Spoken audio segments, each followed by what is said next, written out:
أعوذ بالله من الشيطان الرجيم.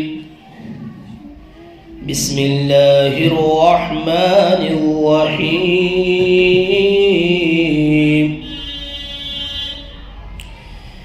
يا أيها الناس اعبدوا ربكم الذي خلقكم والذين من قبلكم لعلكم تتقون.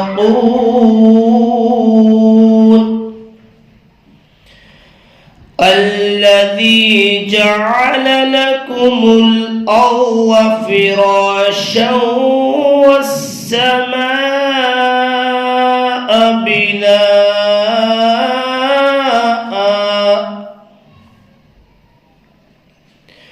وأنزلنا من السماء ماء فأخرج به من الثمرات رزقا لكم فلا تجعلوا لله أندادا وأنتم تعلمون. صدق الله العظيم. اے لوگو، عبادت کرو اپنے اس رب کی جس نے تم کو پیدا کیا اور ان لوگوں کو جو تم سے پہلے تھے، تاکہ تم پرہیزگار بن جاؤ. حضرت تھانوی رحمۃ اللہ علیہ نے اس کا ترجمہ ایسے کیا ہے: لعلکم تتقون. عجب نہیں کہ تم دوزخ سے بچ جاؤ. الذی، جس نے تمہارے لیے زمین کو بچھونا بنایا اور آسمان کو چھت، اور اس نے آسمان سے پانی برسایا، پھر اس پانی سے میوے نکالے تمہارے کھانے کے واسطے. حضرت تھانوی کا ترجمہ کچھ اس طریقے سے ہے کہ اس نے بذریعے پانی پھلوں سے تمہارے واسطے غذا نکالی. سو تم اللہ کا مقابل نہ ٹھہراؤ اور تم جانتے ہو.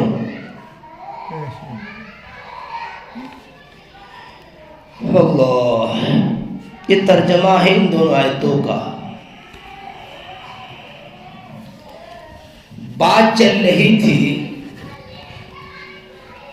کہ پیچھے سورہ فاتحہ کے اندر یہ دعا کی گئی تھی: اہدنا الصراط المستقیم. صراط مستقیم کو طلب کیا گیا تھا. اس کے جواب میں ذالک الکتاب کہہ کر یہ کہا تھا کہ وہ صراط مستقیم کی کتاب ہدایت ہے، پورا قرآن ہے صراط مستقیم. پھر یہ سورہ بقرہ کی جو 20 آیتیں جن کا ترجمہ اور جو کچھ ذہن میں تفسیر آئی وہ کر دی گئی، اس کے اندر شروع کی آیتوں کے اندر 5 آیتوں میں متقین کا ذکر تھا. پھر 2 آیتوں کے اندر مشرکین کا ذکر تھا. اس کے بعد 13 آیتوں میں منافقین کا ذکر تھا. یعنی یہ کہہ لیجئے سورہ بقرہ کی ابتدائی 20 آیتوں میں 3 گروہ کا ذکر کیا گیا تھا. ایک گروہ متقین کا، دوسرا گروہ مشرکین کا، اور تیسرا گروہ منافقین کا. یہ جو تینوں گروہ ہیں جن کے بارے میں عرض کر رہا ہوں، ان آیتوں سے سمجھ میں آ رہا تھا کہ یہ گروہ کسی حسب نسب کی بنا پر نہیں بنے. یہ گروہ کسی زبان اور وطن کی بنیاد پر نہیں بنے. کسی رنگ اور صورت و شکل کی بنیاد پر نہیں بنے. یہ جو گروہ بنے ہیں، جن 3 گروہ کا میں ذکر کر رہا ہوں، یہ مذہب کی بنیاد پر بنے ہیں. جنہوں نے کتاب ہدایت کو مانا وہ متقین کہلاتے ہیں، اور جنہوں نے کتاب ہدایت کو نہیں مانا، ظاہر اور باطن دونوں طرح انکار کر دیا، وہ مشرکین کہلاتے ہیں. اور جنہوں نے بظاہر ایمان کو ظاہر کیا لیکن بباطن وہ نفاق سے بھرے ہوئے تھے، کفر سے بھرے ہوئے تھے، انہیں منافقین کہتے ہیں، انہیں منافقین کہا جاتا ہے. اور سورہ حشر کے اندر تو اس طرح ذکر کیا گیا ہے کہ جو کتاب ہدایت کو ماننے والے ہیں ان کو حزب اللہ کہا ہے. انہیں کیا کہا ہے؟ حزب اللہ. کتاب ہدایت کو ماننے والوں کو سورہ حشر کے اندر حزب اللہ کہا ہے، اور نہ ماننے والوں کو حزب الشیطان کہا ہے. حزب اللہ کی تفسیر اگر میں کروں بہت ہو جائے گی. اللہ کا لشکر، اللہ کی جماعت. بلکہ قرآن میں تو ایک ذکر ہے اس کا، الا ان حزب اللہ هم المفلحون، کہ جو حزب اللہ کا جو یہ گروہ ہے یہ فلاح کو پانے والا ہے، یہ فلاح کو پانے والا ہے. تو جو ماننے والا ہے کتاب ہدایت کو وہ حزب اللہ کہلاتا ہے، جو کتاب ہدایت کا انکار کرنے والا ہے وہ حزب الشیطان کہلاتا ہے، وہ حزب الشیطان کہلاتا ہے. بہرحال مختصر یہ ہے کہ یا ایھا الناس، الناس کے اندر جو خطاب کیا گیا ہے، جو مخاطب کیا گیا ہے، الناس میں یہ تینوں گروہ کا مخاطب ہے. اب غور کرنا، الناس، کیونکہ الناس کا جو لفظ ہے تمام انسانوں کے لیے بولا جاتا ہے، چاہے وہ متقی ہو، چاہے وہ مشرک ہو، چاہے منافق ہو. الناس کا لفظ عام ہے، سب کو شامل ہے. یعنی یہ جو تینوں گروہ ہیں جن کا میں نے ذکر کیا ہے وہ تینوں کے تینوں یا ایھا الناس کے خطاب میں داخل ہیں، وہ داخل ہیں. یا ایھا الناس، اے لوگو، اے لوگو، چاہے وہ متقی ہو، چاہے وہ مشرک ہو، چاہے وہ منافق ہو، اے لوگو. یا ایھا الناس وہ الگ بات ہے، یہ الگ بات ہے کہ اعبدو کے جو آگے لفظ آ رہا ہے اس کے معنی اور مطلب الگ ہوتے چلے جائیں گے فرقوں کا، گروہ کے حساب سے. یا ایھا الناس، اے لوگوں، عبادت کرو اپنے اس رب کی جس نے تم کو پیدا کیا، الذی خلقکم. اللہ، عبادت، عبادت، عبادت کسے کہتے ہیں؟ پہلے عبادت کسے کہتے ہیں؟ عبادت کس کا نام ہے؟ اپنی تمام قوت کو مکمل طریقے سے اللہ کی فرما برداری میں لگا دینا اور اس کی خوف و عظمت کو پیش نظر رکھ کر، سامنے رکھ کر اس کی نافرمانی سے بچنا، یہ عبادت ہے. اس کا نام عبادت ہے، اس کا نام عبادت ہے. اپنی مکمل طاقت کو اللہ کی فرما برداری میں لگا دینا اور اس کی خوف و عظمت کو سامنے رکھ کر اس کی نافرمانی سے بچنا، اس کا نام عبادت ہے، اس کا نام عبادت ہے. یا ایھا الناس، اے لوگو، عبادت کرو اپنے اس رب کی جس نے تم کو پیدا کیا. اب یہاں تینوں گروہ کو جن کا میں ذکر کر رہا تھا یہ حکم ہو رہا ہے کہ تم اپنے رب کی عبادت کرو، اپنے رب کی عبادت کرو. عبادت کے یہاں معنی گروہ کے اعتبار سے الگ الگ ہوں گے، یاد رکھنا۔ اے لوگوں عبادت کرو اپنے رب کی، اگر مشرک کو خطاب کیا جائے، مشرکوں کو یہاں مخاطب مانا جائے تو عبادت کا مطلب یہ ہوگا کہ تم اللہ کو ایک مان کر توحید کو اختیار کرو، شرک کو چھوڑ کر اللہ کو ایک مان لو، توحید کو اختیار کر لو۔ اگر مشرکین کا گروہ مراد لیا جائے تو اس کا مطلب یہ ہوگا عبادت کا یہاں۔ اور اگر یہاں گروہ مراد لیا جائے منافقین کا، مراد تینوں ہے، یاد رکھنا، لیکن معنی بدلتے رہیں گے۔ منافقین اے لوگوں اپنے رب کی عبادت کرو، منافقین کو یہ حکم ہے، منافقین کو یہ حکم ہے کہ اپنے نفاق کو چھوڑ کر اخلاص پیدا کرو، اپنے نفاق کو چھوڑ کر اخلاص پیدا کرو، اپنے جیسے ظاہر سے ایمان کو ظاہر کرتے ہو اپنے باطن میں بھی اس ایمان کو داخل کرو، پھر یہ مراد ہے۔ اور اگر گنہگار بندے ان کو یہ حکم ہے کہ گناہوں کو چھوڑ کر اللہ کی اطاعت میں مکمل طریقے سے لگ جاؤ۔ متقین کو یہ کہا جا رہا ہے اے بندوگو اپنے رب کی عبادت کرو، متقین کو یہ کہا جا رہا ہے کہ اپنے اس تقوی پر جمے رہو، اللہ کی اس عبادت پر جمے رہو اور اس میں اضافہ کرو،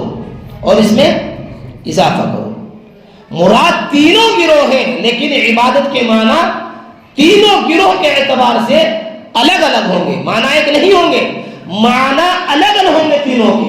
یا ایھا الناس، اے لوگو اپنے رب کی عبادت کرو، اگر مشرکین کو سے اگر گروہ ہے تو توحید کو اختیار کرو، منافقین کا گروہ ہے اخلاص کو اختیار کرو، گنہگاروں کا گروہ ہے مکمل اللہ کی فرما برداری کرو، متقین کا گروہ ہے تو اپنے تقوی پر جمے رہو، اس میں اضافہ کرو۔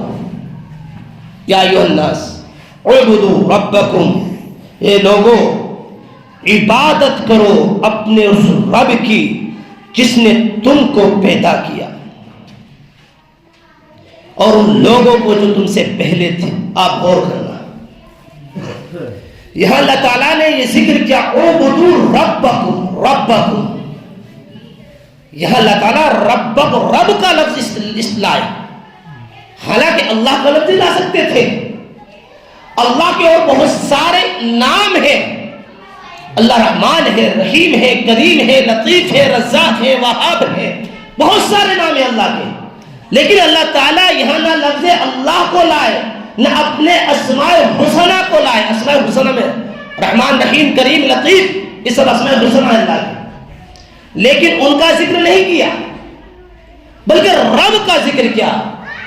اللہ کا جو نام لائے یہاں پہ وہ رب لائے، رب، اس میں کیا حکمت ہے، اس میں کیا نکتہ ہے؟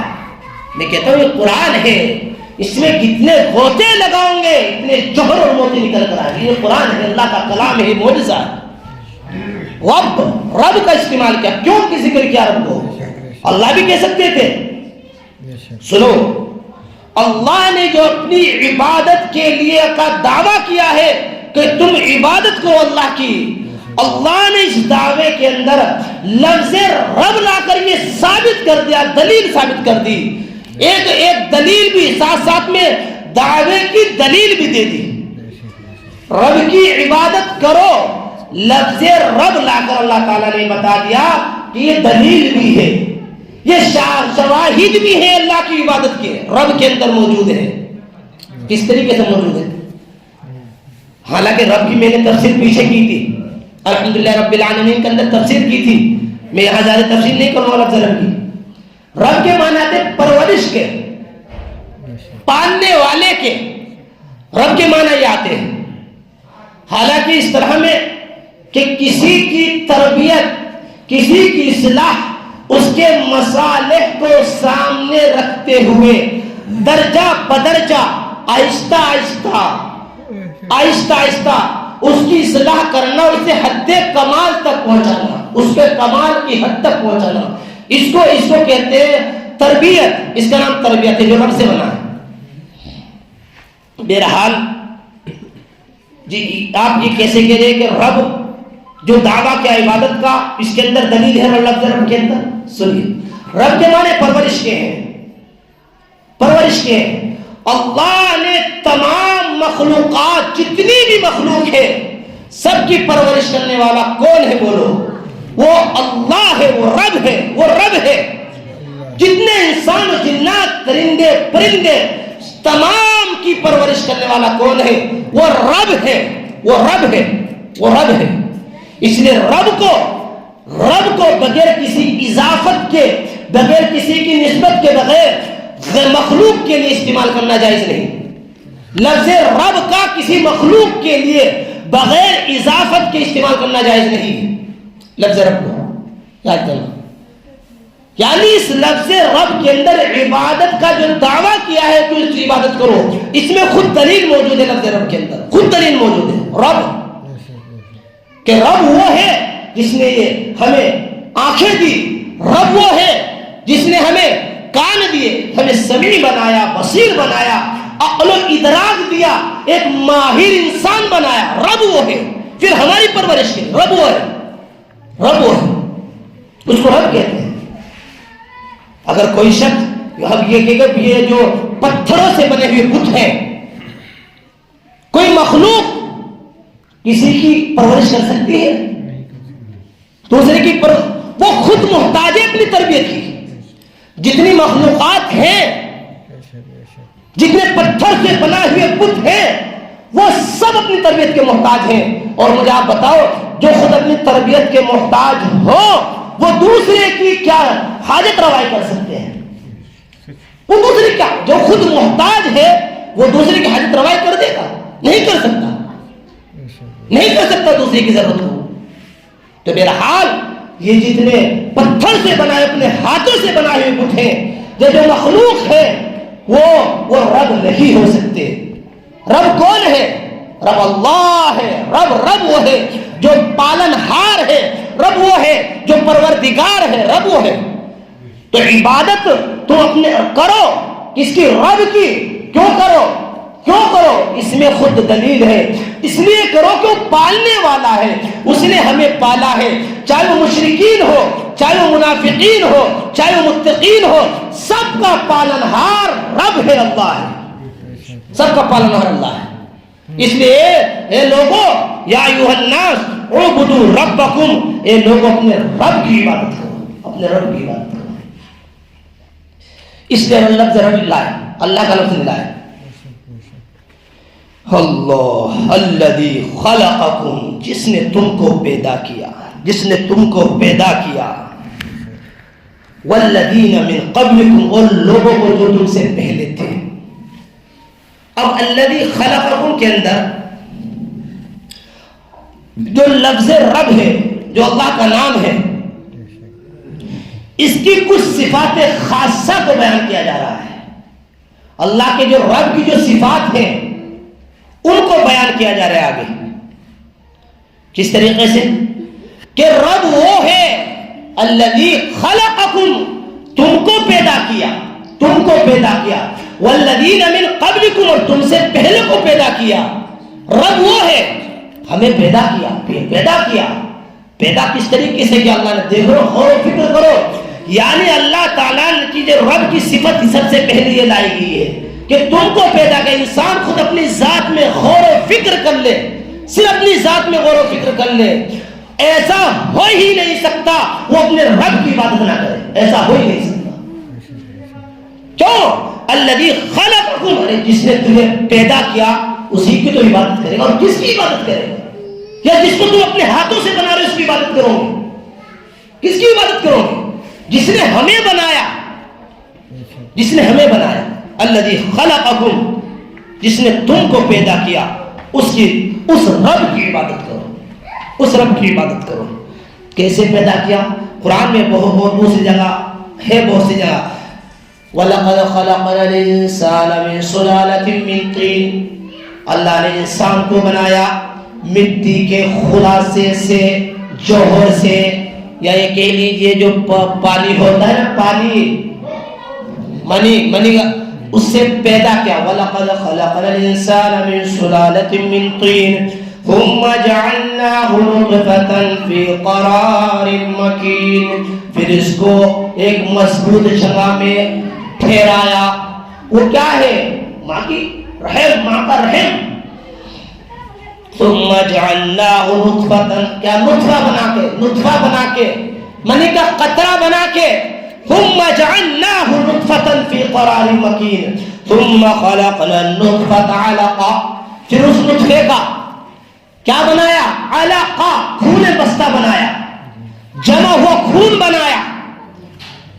اللہ بیان کر رہے کہ میں نے انسان کی تخلیق کیسے کی. اللہ خود بیان کر رہے. سورہ مومنین کے اندر یہ بات یہ موجود ہے، آیت جو پڑھ رہا ہوں. ثم خلقنا النطفة علقة فخلقنا العلقة مضغة. پھر اس جمع ہوئے خون کا گوشت کا ٹکڑا بنایا. کیا بنایا؟ قرآن بیان کر رہا ہے. فخلقنا المضغة عظاما. پھر اس گوشت کے ٹکڑے کے اوپر ہڈیاں چڑھائی، ہڈیاں پیدا کر اس گوشت کے ٹکڑے کے اندر. فکسونا العظام لحما. اور پھر ان ہڈیوں کے اوپر پھر گوشت چڑھایا اللہ تعالیٰ نے. پھر کیا کرا؟ پھر گوشت چڑھایا. فکسونا العظام لحما فکسونا العظام لحما. اللہ. ثم انشأناه اللہ تعالیٰ نے پھر اس میں روح ڈال کر ایک نئی صورت پیدا کی، ایک نئی صورت بنائی، اس میں روح ڈال دی. جب بچہ تیار ہو گیا، وہ 40 دن کا وقفہ ہوتا ہے. یہ 40 دن کا وقفہ ہوتا ہے. جب بچہ تیار ہو گیا، اللہ نے اس میں روح پھونک دی اور اس کو ایک نئی صورت عطا کر دی. فتبارک اللہ احسن الخالقین. اللہ کتنا بابرکت ہے، کتنا بابرکت ہے. احسن الخالقین، بنانے والوں میں کتنا بہترین بنانے والا ہے. وَلَقَدْ خَلَقْنَا الْإِنسَانَ فِي أَحْسَنِ تَقْوِيمٍ.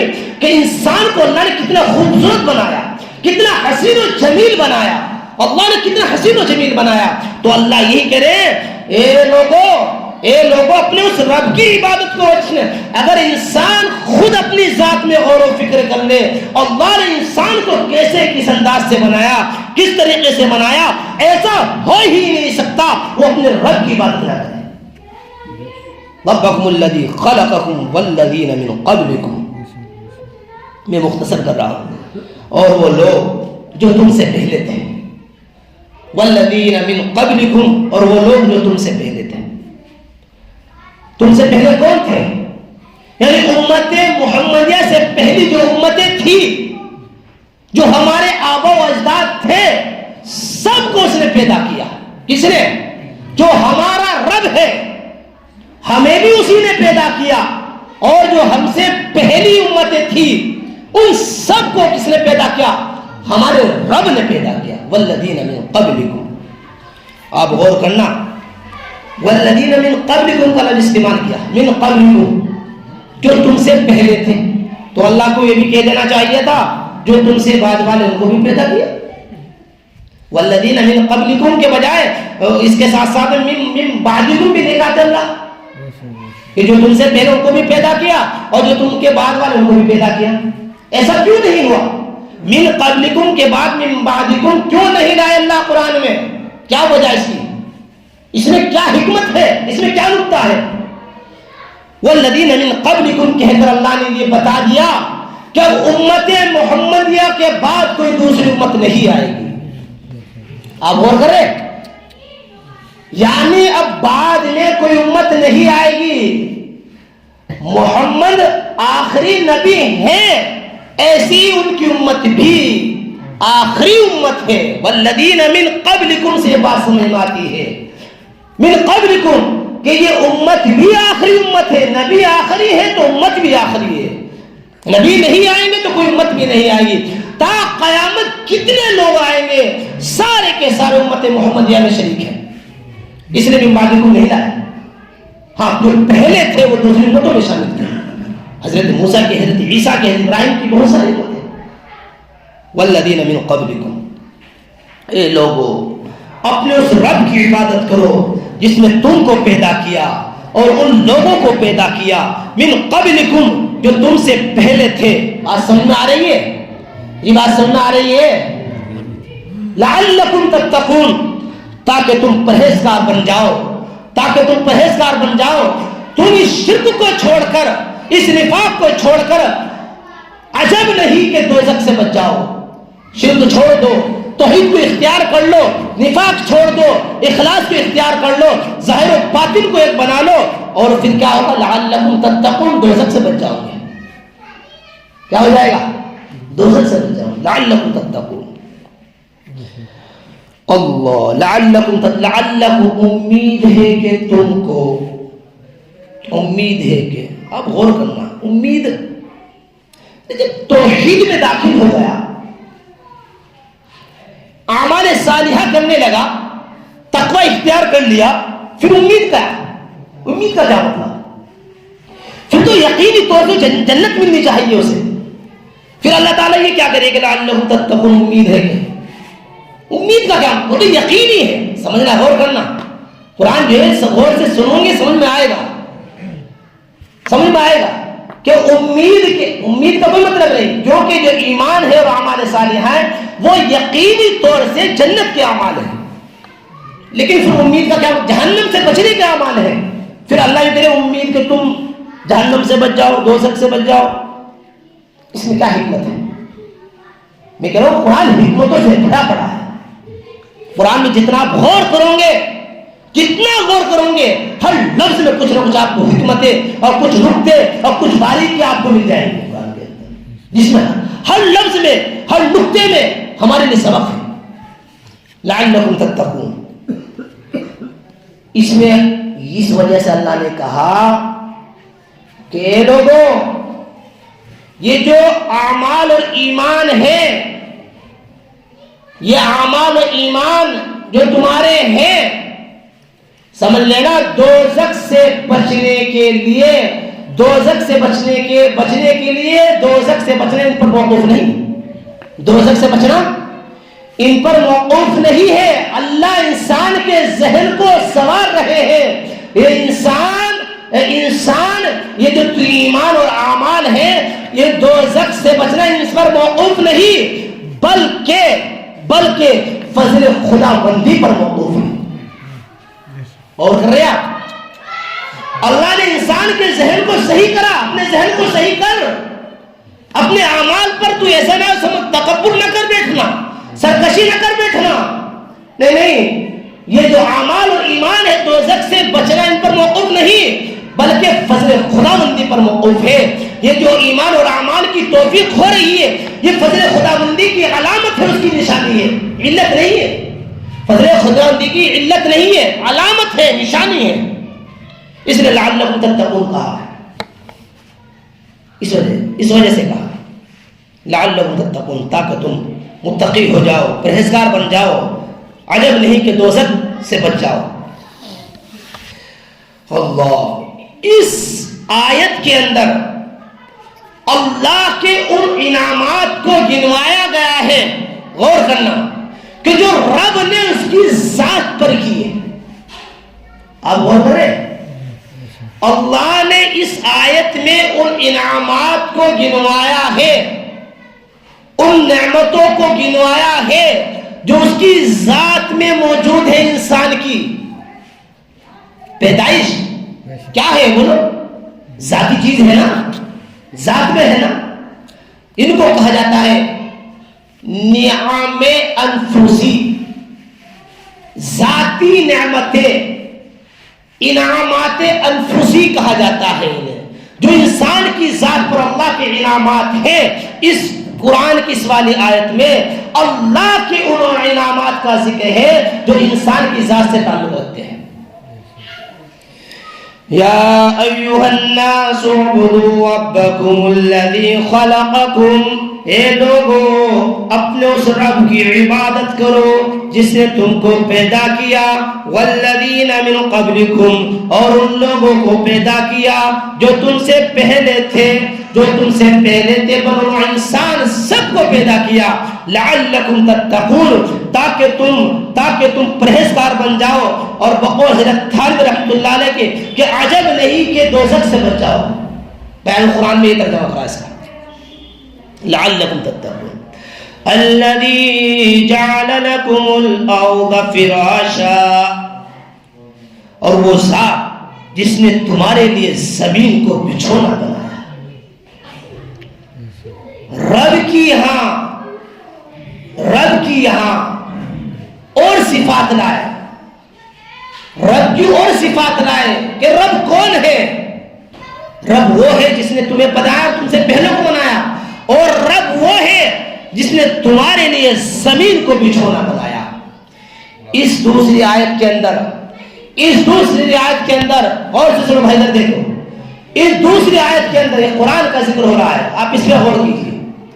اس دوسری آیت کے اندر ان نعمتوں کا ذکر ہے جو انسان کے گرد و پیش رہتی ہیں. آفاقی نعمتیں، انسان کی ذات سے باہر کی نعمتیں. آسانی الفاظ بتا رہا ہوں، آسان تب سمجھ میں بات آ جائے. انسان کی ذات سے باہر کی جو نعمتیں ہیں جن کو نعم آفاقی کہا جاتا ہے، جنہیں انعامات آفاقی کہا جاتا ہے، اس دوسری آیت کے اندر ان نعمتوں کو ذکر کیا گیا ہے. سب سے پہلی نعمت گنوائی ہے الذی جعل لکم الارض فراشا. رب وہ ہے، کون ہے؟ جس نے تمہارے لیے زمین کو بچھونا بنایا. جس نے تمہارے لیے زمین کو بچھونا بنایا. نہ زمین کو، اور کرو اللہ کی قدرت پر، اس کے رب ہونے پہ، نہ زمین کو اتنا نرم کیا کہ آدمی اس پہ رک ہی نہ سکے. پانی کی طرح نرم نہیں بنایا. اور نہ اللہ نے زمین کو پتھر اور لوہے کی طرح سخت بنایا. اللہ کی شان دیکھیے، اللہ کی قدرت دیکھیے.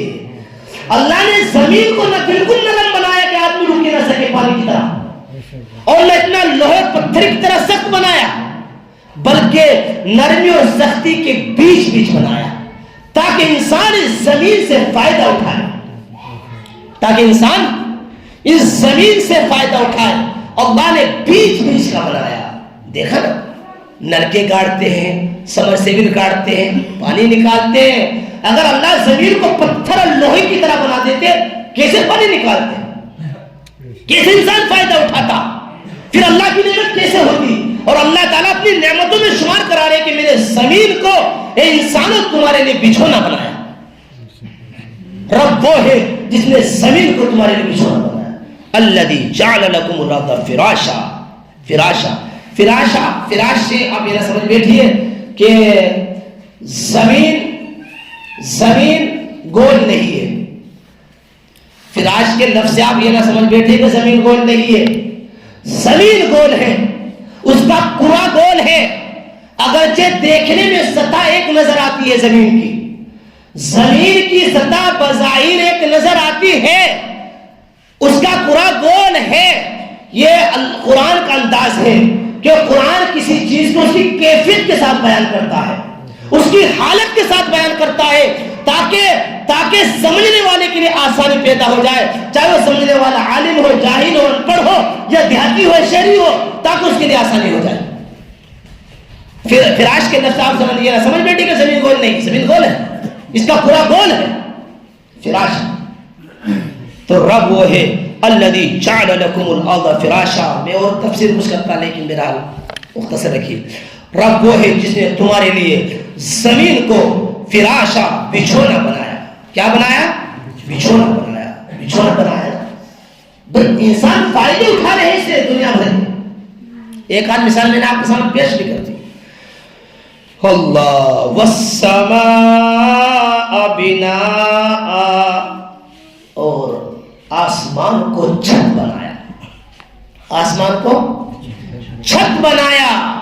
غور کیجیے اللہ کی ربوبیت میں غور کیجیے. اللہ کی ربوبیت کے اندر شان ربوبیت میں غور کیجیے اللہ کی. اللہ نے آسمان کے بغیر کسی پیلر کے کتنی بڑی چھت بنائی. اللہ نے کتنی بڑی چھت بنائی. اور سنو، چھتی کو چاند سے، ستاروں سے اور بہت ساری چیزوں سے اس چھت کو مزین کیا. دیکھا نا ہم جو لوگ چھت کو دیکھتے ہیں آج کل پلاسٹر کر کے اس میں پیو بھی کرتے ہیں اور سیلنگ بنا کے اور پینٹ کر کے خوبصورت بناتے ہیں. ارے انسانوں، اے انسانوں، اللہ نے تمہارے لیے آسمان کو چھت بنایا اور اس کو ستاروں سے، چاند سے، سورج سے مزین کیا، خوبصورت بنایا تمہارے فائدے کے لیے. والسماء بناء، چاند نہ ہوتا، سورج نہ ہوتا، انسان فائدہ اٹھاتا؟ انسان کی زندگی کیسی ہو جاتی ہے آپ اندازہ لگا جی. اللہ کی بڑی نعمت ہے. والسماء، اے لوگوں اب بھی تم اللہ کی نعمتوں کو دیکھ کر عبادت نہیں کرو گے اپنے رب کی؟ اب بھی عبادت نہیں کرو گے؟ والسماء بناء، اور آسمان کو چھت بنایا. وانزل من السماء ماء، اللہ انعامات آفاقی میں، اللہ کی نعمت آفاقی میں، آفاقی جو باہر کی نعمت ہے، انسان کی ذات سے جو ذات سے باہر تعلق رکھتی ہے. انسان فائدہ تو اٹھاتا ہے، انسان کے لیے نعمتوں پہ ہے، ذاتی نہیں، باہر سے آفاقی، گرد و پیش. تیسری نعمت کا ذکر ہے وانزل من السماء ماء، اور اس نے آسمان سے پانی برسایا. وانزل، اور اس نے آسمان سے پانی برسایا. میں آپ کو ایک بات عرض کر دیتا ہوں، یہاں آسمان جب آپ اعتراض کر بیٹھے کہ یہ آسمان سے تھوڑے پانی برساتا ہے، پانی تو بادل سے برستا ہے. آپ کہہ سکتے ہیں کہ پانی تو بادل برساتا ہے، آسمان تھوڑے برساتا ہے. اور یہ کیا کہہ رہا ہے وانزل من السماء ماء، کہ پانی برسایا آسمان سے. ہمارے محاورات میں جو محاورات ہے ہمارے، آسمان جو اوپر سے جو چیز گرتی ہے ہم اسے کہہ دیتے ہیں آسمان سے گری. ہوتا ہے نا ایسا؟ عام ہے بات. ہمارے محاورے کے اندر، ہمارے آپ لوگوں کے اندر بات عام ہے، اوپر سے جو چیز گرتی ہے اسے کیا کہتے ہیں؟ آسمان سے گر گئی. بھائی چیز آسمان سے گر گئی. اس بات کو سامنے رکھ کر، اس محاورے کو سامنے رکھ کے اللہ نے کہا وانزل من السماء ماء، کہ اللہ نے آسمان سے پانی برسایا بواسطہ بادل. بواسطہ بادل، بادل کے واسطے سے. خود قرآن میں موجود ہے، خود قرآن میں بات موجود ہے. انتم انزلتموه من المزن ام نحن المنزلون. کیا تمہیں معلوم نہیں انتم کہ اس پروردگار نے سفید بادلوں سے بارش تم نے کی، ہم نے کی؟ سفید بادلوں سے بارش جو پانی برسایا ہے وہ تم نے برسایا، ہم نے برسایا ہے. تو بادل کا ذکر ہے. وَأَنزَلْنَا مِنَ الْمُعْصِرَاتِ مَاءً ثَجَّاجًا، اور بھرے بادلوں سے خوب پانی برسایا. خود بھرے بادلوں سے، من المعصرات، بھرے بادلوں سے، جو پانی سے بھرے ہوئے بادل ہیں ان سے خوب پانی برسایا. تو یہاں مراد آسمان سے پانی برسانے سے مراد بادل ہی ہے، کہ بادلوں کے واسطے سے اللہ نے آسمان سے پانی برسایا. وَأَنزَلَ مِنَ السَّمَاءِ مَاءً، اور آسمان سے پانی برسایا. اللہ کی کتنی بڑی نعمت ہے پانی، آپ اندازہ لگا رہے ہیں. اس نعمت کے بغیر میں سمجھتا ہوں انسان کی زندگی باقی رہ ہی نہیں سکتی. میں غلط کہہ رہا ہوں بات؟ اللہ کی پانی ایک ایسی نعمت ہے کہ اس کے بغیر حیات نہیں رہ سکتی، انسان کی حیات نہیں رہ سکتی. یہ جتنی ہم بہت ساری چیزیں کرتے ہیں، پانی آگے ذکر بھی آ رہا ہے، اس کا آگے ذکر بھی آ رہا ہے. کتنی بڑی نعمت ہے اللہ کی پانی. اے انسانوں، اللہ نے تو آسمان سے پانی برسایا، اس پانی کے ذریعے تمہارے کھیتوں کو سیراب کیا، تمہارے کھیتوں کو سیراب کیا، تمہاری کھیتی باڑیوں کو سیراب کیا. وانزل من السماء آگے آ رہا ہے. تو تیسری نسبت وہ رب وہ ہے جس نے آسمان سے بواسطہ بادل پانی برسایا. اب بھی اپنے رب کی عبادت نہیں کریں گے، اپنے اس رب کی عبادت نہیں کرو گے. وانزل من السماء ماء، اور رب وہ ہے جس نے آسمان سے پانی برسایا. میں پڑھ رہا تھا کہیں، پانی اللہ کی ایسی نعمت ہے، پانی اللہ کی ایسی نعمت ہے کہ انسان کا اس سے پیٹ نہیں بھرتا، اس سے من نہیں بھرتا. ایک بار، دو بار، تین بار. انسان جب سے پیدا ہوتا ہے پوری زندگی پانی پیتا ہے. یہ نہیں کہتا ہے بس من بھر گیا مچھلی آ رہی ہے اب نہیں پیتا. کہہ کوئی انسان بولو کہتا؟ کوئی نہیں کہتا.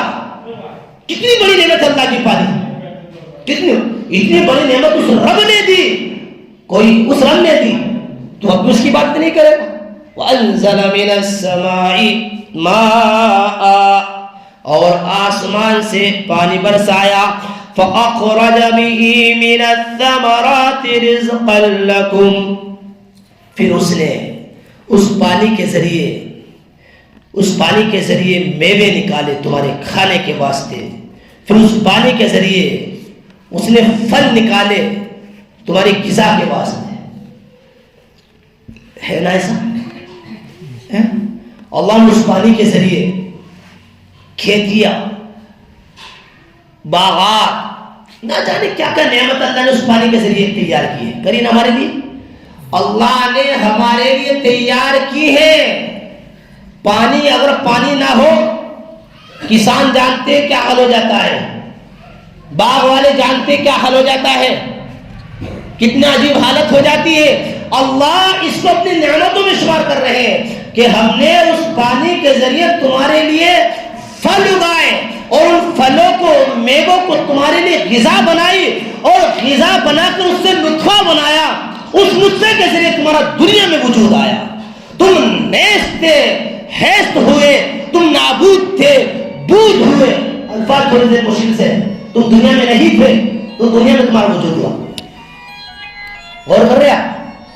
ہاں. فَأَخْرَجَ بِهِ مِنَ الثَّمَرَاتِ رِزْقًا لَكُمْ، اور رب تو وہ ہے جس نے تمہارے لیے پھلوں سے، میووں سے غذائیں بنائی. بہت طرح کی غذا بنائی اللہ تعالیٰ نے. میں آپ کو بتاؤں، پہلے کی جو رب کی 3 صفات ہیں دوسری والی آیت میں، جن کو میں انعامات آفاقی کہہ رہا ہوں، نعم آفاقی کہہ رہا ہوں، یہ وہ صفات ہے. غور کرنا، جب انسان دنیا میں اس کا وجود بھی نہیں تھا. آپ غور کر رہے ہیں؟ یہ جو پہلے کی رب کی 3 صفات بیان کی ہے، یہ وہ چیزیں ہیں کہ انسان دنیا میں ہے ہی نہیں تھا، دنیا میں اس کا وجود ہی نہیں تھا. جب اللہ نے زمین کو بچھونا بنا دیا تھا، آسمان کو پیدا کر دیا تھا، آسمان سے بارشیں ہوتی تھی، یہ اس انسان کی وجود ہونے سے پہلے ہی کر دیا تھا اللہ تعالیٰ نے. نہ جانے کتنے سال پہلے کر دیا تھا اللہ تعالیٰ نے. اور رہا چوتھی صفت، فَأَخْرَجَ بِهِ مِنَ الثَّمَرَاتِ رِزْقًا لَكُمْ. کوئی یہ کہ کھیتی باڑی میں تو ہماری محنت ہے. آپ رب کا ذکر کر رہے ہیں، کھیتی باڑی میں تو ہم اپنی محنت کرتے ہیں، اس کی زراعت میں تو ہم اپنی محنت کرتے ہیں، اس کے باغات میں تو اپنی محنت کرتے ہیں. تو تم کہہ رہے رب نے اگایا، رب نے نکالا، یہ کیا ہے؟ سنو میرے بھائیو، اللہ تعالیٰ نے انسان کو یہ کھیتی باڑی میں کسان جو محنت کرتے ہیں، صرف جو اس کو بظاہر چیزیں نقصان دے سکتی ہیں، میں الفاظ موانے کا استعمال نہیں کر رہا، یعنی جو رکاوٹیں اس کھیتی کے لیے ہو سکتی ہیں، کسان صرف ان کو دور کرتا ہے. صرف اسے جوت دیا، بیج ڈال دیا، اس میں جو جھاڑ پھوڑ آئے انہیں صاف کر دیا، موقع ٹائم پہ پانی دے دیا. یعنی جو چیزیں اس کھیتی کو نقصان دے سکتی ہیں، جو اس کھیتی کے اگنے میں معنی رکاوٹ بن سکتی ہیں، صرف انسان کا اتنا کام ہے. کوئی کھیتی والا کسان میں ہمت ہے کہ ایک پتا بھی اگا دے؟ بولو، اگا سکتا ہے؟ نہیں اگا سکتا. ایک ٹہنی تک نہیں اگا سکتا، کوئی نہیں اگا سکتا. کوئی سے صرف اللہ نے کسان کو اتنا کیا ہے کہ تو اتنا کر لے، جو چیزیں اس کی رکاوٹیں ہیں ان کے لیے جو معنی ہیں وہ کر لے. بس اگائے گا کون؟ بولو، رب اگائے گا. فَأَخْرَجَ بِهِ مِنَ الثَّمَرَاتِ رِزْقًا لَكُمْ. اللہ نے اس پانی کے ذریعے تمہارے واسطے پھل اگائے، میوے اگائے تمہارے کھانے کے واسطے، تمہاری غذا کے واسطے. ارے تمہیں اللہ نے اتنی نعمتوں سے نوازا، اب بھی تم اپنے اس رب کی بات نہیں کرو. یہ چوتھی صفت ہے، یہ چوتھی صفت ہے اس دوسری آیت میں اپنے رب کی. فَأَخْرَجَ بِهِ مِنَ الثَّمَرَاتِ رِزْقًا لَكُمْ، پھر اس رب نے پانی کے ذریعے پھل ہوا، پھل سے تمہارے واسطے غذائیں نکالی. اب کیا کرنا ہے؟ فَلَا تَجْعَلُوا لِلَّهِ أَنْدَادًا، اب کیا کرنا ہے؟ سو اللہ پاک کا مقابل نہ بناؤ، اب اللہ کے ساتھ کسی کو شریک نہ ٹھہراؤ، در بدر سجدہ نہ کرتے پھرو. غور کریں، در بدر سجدہ نہ کرتے پھرو، آؤ اپنے رب کو سجدہ کرو، اپنے رب کی عبادت کرو، مخلوق پرستی چھوڑ کر خدا پرستی کرو، خدا پرستی کرو. فلا تجعلوا للہ، اپنے رب کا مقابل نہ بناؤ. یہ جن کی تم غلامی کر رہے ہو، جن کو تم سجدے کر رہے ہو، ان سب کو چھوڑ دو، ان سب کو چھوڑ دو. یہ تو تمہاری غلامی کے لیے ہے، یہ تو تمہاری خدمت کے لیے. فلا تجعلوا للہ اندادا، سب چھوڑ دو، اپنے رب کے سامنے سے ترے ہو جاؤ. یہ تو تمہاری خدمت کے لیے، تم نے کہاں سجدے میں پڑے ہوئے کے سامنے. فلا تجعلوا للہ اندادا، سو اپنے رب کا مقابل نہ بناؤ، اپنے رب کا مقابل نہ بناؤ. وَأَنْتُمْ تَعْلَمُونَ، اور تم جانتے ہو سمجھتے ہو. کیا تمہیں معلوم ہے پیدا کرنے والا اللہ ہے، پیدا کرنے والا اللہ ہے، زمین کو بچھونا بنانے والا رب ہے، آسمان کو چھت بنانے والا رب ہے، آسمان سے بادل کے ذریعے پانی برسانے والا رب ہے، اس سے میوے نکالنے والا رب ہے. تو تم جانتے ہو پھر بھی اس کا رب بناتے ہو. اگر کوئی ادنا سے عقل والا انسان بھی ہے، وہ بھی اللہ کی صفات کو، اللہ کی صفات خاصہ کو دیکھ کر ایسا ہو ہی نہیں سکتا وہ رب کو رب نہ مانے، اس کی عبادت نہ کرے، وہ مخلوق پرستی چھوڑ کر خدا پرستی نہ کرے، ایسا ہو ہی نہیں سکتا. تعلمون وانتم تعلمون، تم جانتے ہو، تمہیں معلوم ہے. یہ بظاہر جو اسباب ظاہرہ ہے نا، اسباب ظاہرہ جو ہم اختیار کرتے ہیں کھیتی باڑی میں، یہ وہ، سنو میرے بھائیو، ان اسباب ظاہرہ کے اندر بھی ایک پردہ ہے، اور اس پردے کے پیچھے کوئی طاقت ہے، کوئی قدرت ہے. ان اسباب ظاہرہ کے پردے کے پیچھے بھی کوئی قدرت ہے. وہ کون ہے؟ وہ رب ہے. وانتم تعلمون. بہرحال مختصر کر دیا میں نے. فلا تجعلوا للہ اندادا وانتم تعلمون، سو تم اپنے اللہ پاک کا کوئی مقابل نہ ٹھہراؤ اور تم جانتے ہو. یا ایھا الناس اعبدوا ربکم الذی خلقکم والذین من قبلکم، اے لوگو اپنے اس رب کی عبادت کرو جس نے تم کو پیدا کیا اور ان لوگوں کو پیدا کیا جو تم سے پہلے تھے. لعلکم تتقون، تاکہ تم پرہیزگار بن جاؤ، عجب نہیں کہ دوزخ سے بچ جاؤ. الذی جعل لکم الارض فراشا، اور رب وہ ہے جس نے تمہارے لیے زمین کو بچھونا بنایا. والسماء بناء، اور آسمان کو چھت بنایا. وانزل من السماء ماء، اور آسمان سے پانی کو نکالا، آسمان سے پانی کو برسایا بواسطہ بادل.